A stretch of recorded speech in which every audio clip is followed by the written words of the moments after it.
Welcome to Yes You Can Ask That with Tony Park from Moreton Bay Region Libraries. We sat down with Tony to ask a few questions.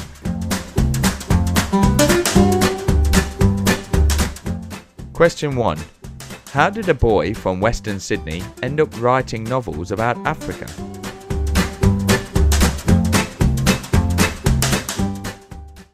So how did a boy from Western Sydney end up writing novels set in Africa? Well, I don't know. There was no grand plan.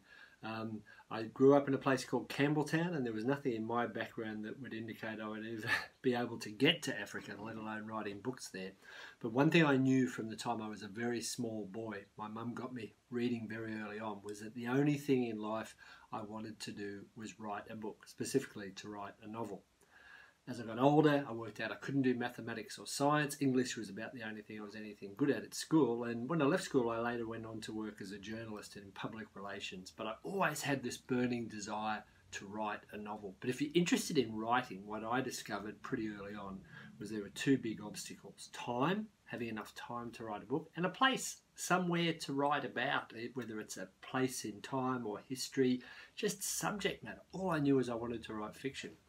Eventually, as I got closer to the age of 40, I left my job. With the support of my wife, I gave up work in a PR firm to try and write a book. And I did write a book, but I wrote a book set in the outback, somewhere I'd never been. And I made a mistake of writing a book that I thought other people overseas might want to read. It wasn't a book that I was passionate about, and it wasn't about a place that I was really interested in.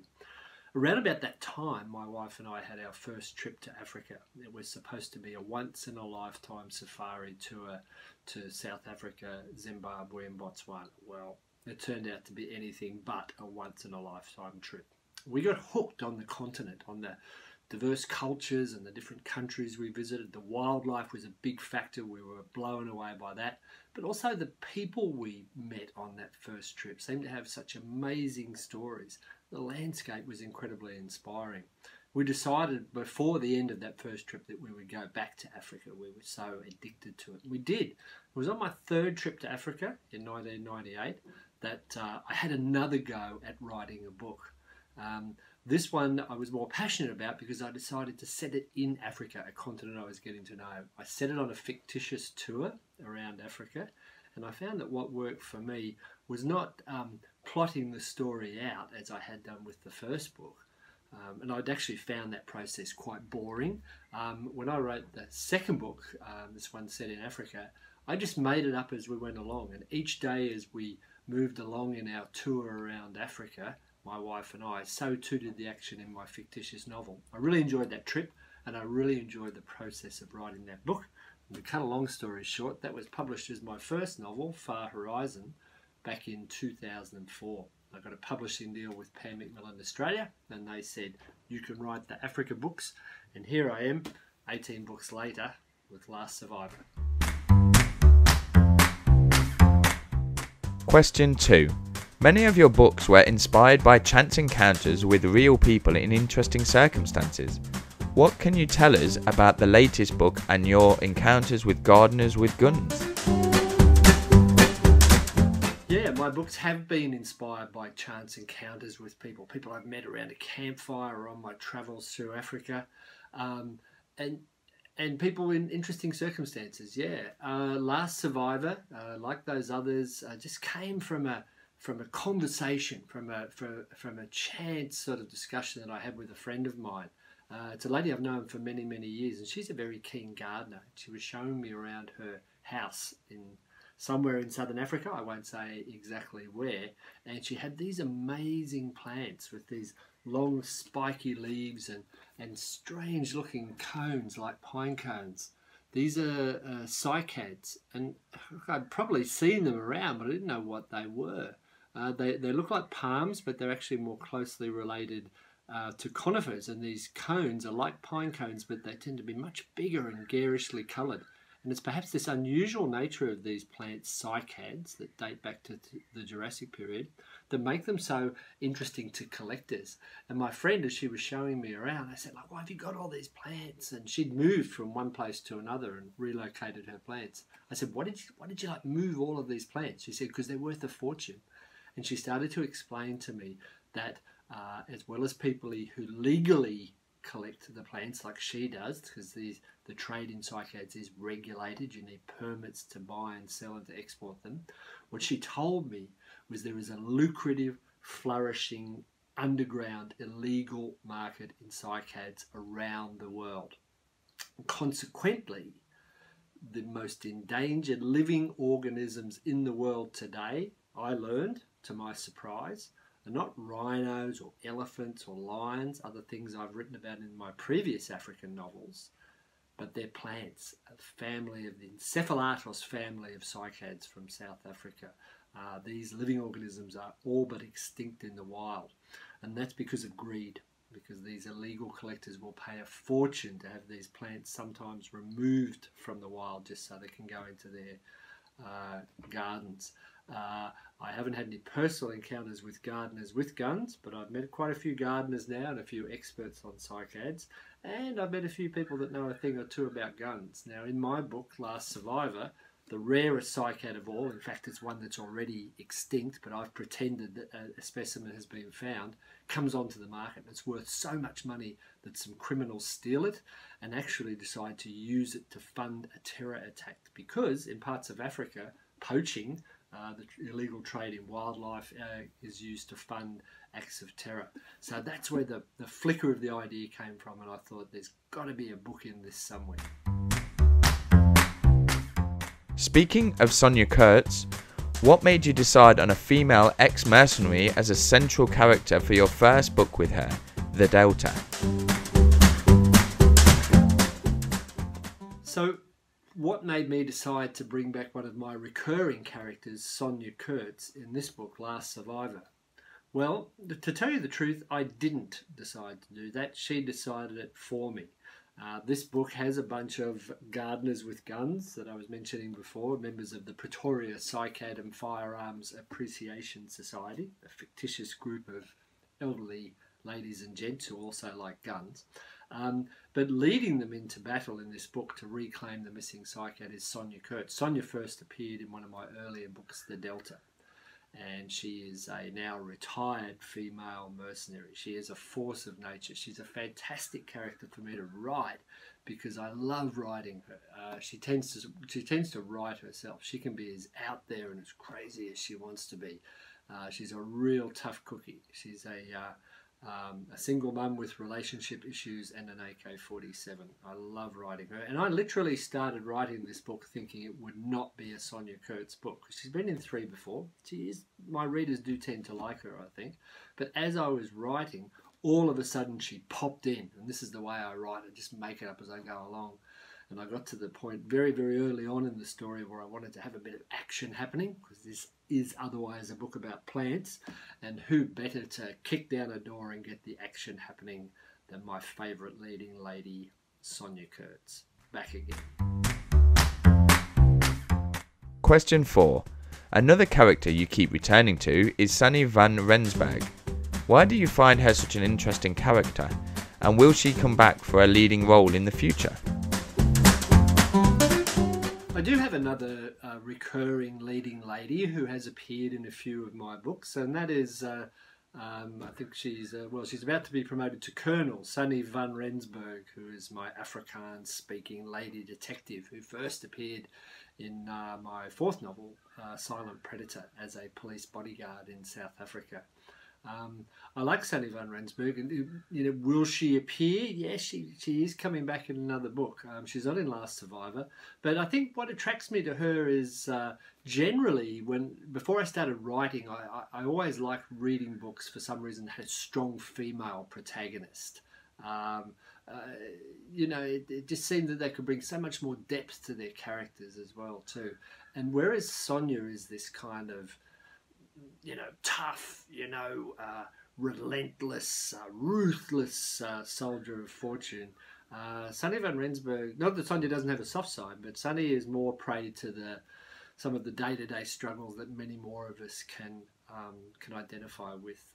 She lost her first husband who passed away. She married again, an English detective named Tom Fury. She was in the process of raising 2 children of her own, Christo and Alana, and she had another child with her new husband, Tom. She's trying to balance this blended family. She has a husband who used to be a policeman and is now restless, and he's been working overseas in places like Iraq as a bodyguard. He was a bodyguard as well. And she's trying to raise a family by herself and trying to put food on the table. And she lives in modern-day South Africa in the police force.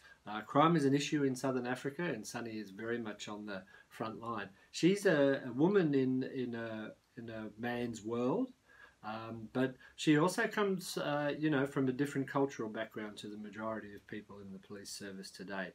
So she has to contend with some of those sort of cultural issues. She has to fit in. She has a lot of demands placed on her, but I like her because I wouldn't say she's any weaker than Sonja. She's probably a little less direct than Sonja, but I think she's a very relatable person, and that's why I like writing her and following her path through life. As it happens, now Colonel Sunny van Rensburg, back in the police force full-time, is returning in a book that I'm writing at the moment for hopefully release in 2021. So we can look forward to seeing a bit more of Colonel van Rensburg. Question 5. Can you describe how you approach a novel once you have an inspiration idea? Are you a plotter or a pantser? Yeah, so what's my approach to writing once I come up with that first idea? When I wrote my first manuscript, which wasn't ever published, I had followed the rules as laid down in a couple of books that I'd read about how to write, and they both said you have to have a plot. You have to know the beginning, the middle and the end, the structure of your book, the breakdown of the chapters, who all the characters are, even before you start writing. And look, it sounds like good advice, and it does work for many authors, but I found the process of writing that way, well, not enjoyable. And I think if you're going to write and you want to write, you have to enjoy it. It's just not worth doing otherwise unless you enjoy it. And after finishing the process of writing a novel where I had mapped everything out from start to finish, and I knew who all the characters were before I started writing, I found it was not enjoyable, the whole process. It wasn't until I had another go at writing a novel set in Africa where I thought, well, I'll just do my own thing and I'll make it up as I go along, that I worked out that worked for me. Writing by the seat of your pants, that is, without a plot. So that is the way I write. And I did that because I worked on the premise that I would no sooner want to write a novel whose ending I knew than I would want to pick up a book if I knew what the ending was. I thought, where's the fun in that? And I'm writing a thriller, which is also a bit of a mystery, a bit of action adventure, but there is a mystery element. And I thought, well, if I don't know the ending, then hopefully the reader won't know the ending. And I never know the ending to my books before I start. I don't even know who the characters are. I don't know who the goodie is, and I don't know who the bad. Well, I might know who the goodie is, but I don't know who the baddie is until pretty well near the end of the book, and that keeps me entertained along the way. So that's why I write that way, by the seat of my pants. Question 6. Can you tell us about how you screwed up breaking your 3 golden rules of research? Can I tell you how I broke my 3 golden rules of research? Well, I'll tell you how I made them in the first place. So a lot of it was by trial of error. Number one, you shouldn't do too much research up front. And you know, the risk of doing that is even greater if you're researching something that you're really interested in. I mean, research, it can be half the fun of writing, but it can also be an incredible distraction. And I've allowed that distraction to overtake me. I wrote one of my earlier novels, African Sky, which is set in the Second World War in Africa on a pilot training base. And I'm kind of into military history and aircraft. I did so much research. I almost learned, in fact, I pretty well did learn how to fly a Second World War aircraft, even though I'm not a pilot. I did that much research, and I jammed all of these facts and figures and information into this book. And you know what? 90% of it was cut out of the draft that I sent to the publishers by my editors, who very sensibly said, there's too much detail in here, you've done too much research, and it's detracting from the story. If you write thrillers, it's all about the story, it's all about the plot, not the plot, it's all about the pace of the story, keeping that pace going. So that was a big mistake I made. Don't do too much. Another mistake I made was to do the wrong sort of research.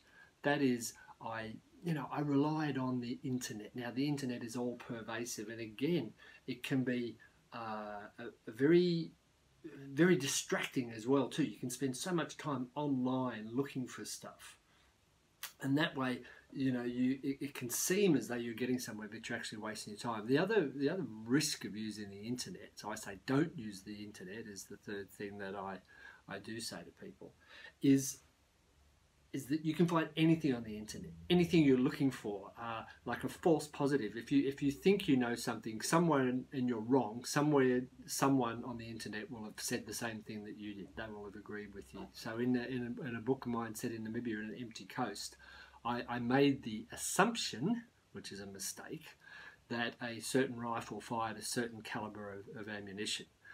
The other mistake I had made was that, having been in the army, I have a little bit of knowledge about firearms, and as we all know, a little bit of knowledge is a dangerous thing. So I thought that this particular weapon would use this particular bullet, and I found a reference on the internet that said yes, that was true, but that was not the case. And many of my readers who knew far more about firearms than me were very, very quick to point that out. So the first thing is don't do too much research. The second thing is don't use the internet to do your research. But here's my third golden rule.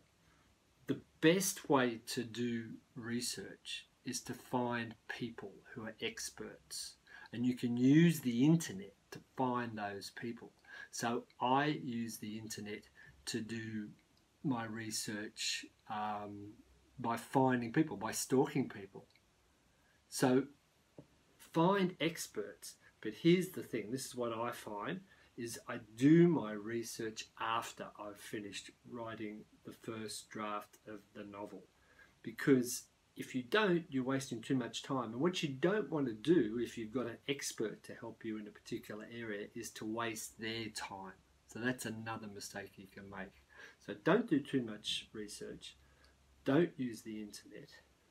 Do use people who you can find through the internet, but do that research afterwards. They're my 3 rules of how to research. And that's just simply what works for me. In all the years I've been writing and contacting people, asking them to help me, I think in 18 years I've had one person who didn't return an email. People are very generous when it comes to sharing their knowledge. When I wrote Last Survivor, I relied very heavily on the number of experts in psychads, in the trade and endanger plants, who are very giving and very helpful to me. Question 7. How do you deal with criticism and negative reviews? So, how do I deal with criticism and negative reviews? Part of being a writer, if you're lucky enough to get published, is this giant leap of faith of putting yourself out there. You've written something that means a lot to you, that you're probably proud of, and then you put it out into the big wide world. And if you're commercially published, you also become fair game. So critics can have a go at you. They can have their particular opinion on what you're writing. Look, I think if criticism is constructive, you deal with it by accepting it. That's the most important thing. So if you say send your book into a publisher and they give you some feedback, or you have a publishing deal and you've got an editor, you have to listen to their feedback. If it's constructive criticism, people aren't criticizing you because they're on an ego trip. This is people within the industry, editors and publishers. They're criticizing you or giving you constructive criticism to make your writing better, because no one gets it right first time. So you've got to have a thick skin. That's one way of dealing. When it comes to reviews and criticism, say on online book review sites and online booksellers where people post reviews, some of these can be quite nasty, and people hide behind the internet, and they can become borderline abusive and insulting in their reviews. So I deal with that by ignoring it, by and large. However, I do have a favourite little trick that I like. If I've been reviewed by a publication and they've given me a negative, scathing review, I find the one positive thing in that review, it could just be a word, thrilling, or gripping or something like that, and I take it and I put it on the front cover of my book and pretend as though it was a good review. Take that. I had a review of Last Survivor where someone said, I don't think it's feasible that you can have a bunch of gardeners who are heavily armed. Well, it probably isn't feasible. This is entertainment. This, probably more than any of my books, is a book for today, for the COVID era. This is a bit of escapism. Let's keep it in perspective. Don't let negative reviews get them down. Don't worry about it. Question 8. You don't just write fiction, do you? Can you tell us about War Dogs and why that book was so important to you? No, I don't just write fiction. I do write some non-fiction as well. I've written half a dozen biographies, other people's real-life stories. One of the early ones I wrote was a book called War Dogs with a good friend of mine, Shane Bryant. Shane's an Aussie, an ex-Australian Defence and New South Wales Police explosive detection dog handler who served 10 years in Afghanistan on the front lines as an explosive detection dog handler. When I wrote Shane's book and it came out, the first edition back in 2010, it was a great story. I thought it was fantastic because here was a guy who had been in uniform in Australia but went to Afghanistan as a civilian. So he was a contractor who was assigned to the United States Army Special Forces, and he and the dogs that he worked with, Ricky and Benny, characters in their own right, had a number of adventures in that war zone. And that was kind of the tone of the book. It was all about Shane's exploits on the front lines. We've just re-released War Dogs just now. A new expanded edition of that book because it tells what happened to Shane after 2010 when that book came out. He had been in Afghanistan about 4 or 5 years by then, but he went on to serve another 5 years. Now, I served in the Australian Army in Afghanistan, and like a lot of people that served in Afghanistan from our Defence Force, I served for 6 months. Some served longer, some did 2 or 3 tours of duty. Shane's 10 years as a civilian contractor effectively saw him do the equivalent of 18 regular tours of duty because he was like a fly-in, fly-out warrior. As a civilian contractor, his term of engagement in the war was open-ended. And perhaps inevitably it took a toll on him. And since we first wrote War Dogs, Shane has been diagnosed with post-traumatic stress disorder. It's something that a few people I know and have served with in the military have served with. It's a very important issue and one that needs to be addressed. The effect of trauma, whether it's in war or in other forms of service or even tragedies that befall people. PTSD is a very real condition. And I thought, and Shane thought, that what we should try and do is re-release War Dogs in order to make the focus of the book the effect that operations such as this have on people. Another interesting fact is that civilian contractors played an ever-increasing role in the wars in Iraq and Afghanistan. It's a fact that at the peak of both of those wars, there were more civilians working for the coalition than there were uniformed American servicemen and servicewomen in those theatres of war. It's a little known fact, and also what our research showed in writing War Dogs, the second edition, was that contractors are more likely to develop post-traumatic stress disorder than uniformed serving personnel. And that's perhaps because they don't have the same levels of support that uniformed personnel have. So it was a book that we thought was worth re-releasing. It's now out now and available online, and you can get details of that on my website at www.tonypark.net. There's a separate page on War Dogs there. Question 9.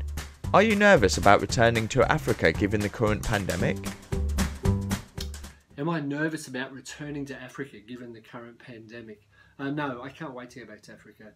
Africa to me is my second home. Since Far Horizon came out in 2004, my wife Nicola and I have literally lived half of our lives in Africa. For a number of years we kept a vehicle, an old Land Rover there, which we used as our kind of mobile home.